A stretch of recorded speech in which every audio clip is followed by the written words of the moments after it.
আসসালামু আলাইকুম রহমতুল্লাহি ওবরাকাত। ইমামের হাতে থাকা অর্থনৈতিক শক্তি একটি মহান নেয়ামত।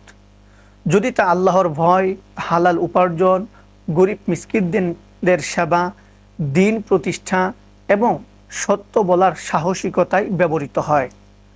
অন্যথায় সেটি হতে পারে ফিতনা ও গুমরাহির মাধ্যম। একজন ইমাম বা আলেম যখন অর্থনৈতিকভাবে শক্তিশালী হন, তখন তার দায়িত্ব, প্রভাব ও আমানত বহু গুণ বেড়ে যায়। তার হাতে থাকা অর্থনৈতিক শক্তি সঠিক স্থানে সঠিক সময়ে ব্যবহার হওয়া উচিত। প্রিয় দর্শকবৃন্দ, আজকের আলোচনায় আমরা জানব আত্মনির্ভরশীলতা অর্জনে ইমামদের জন্য কল্যাণ নিহিত।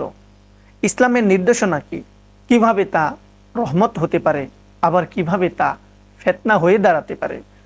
এই বাস্তবতা আজ আমরা সামনে আনব ইনশাআল্লাহ। মনে রাখতে হবে যে আত্মনির্ভরশীলতা দাসত্ব মুক্তির উপায়।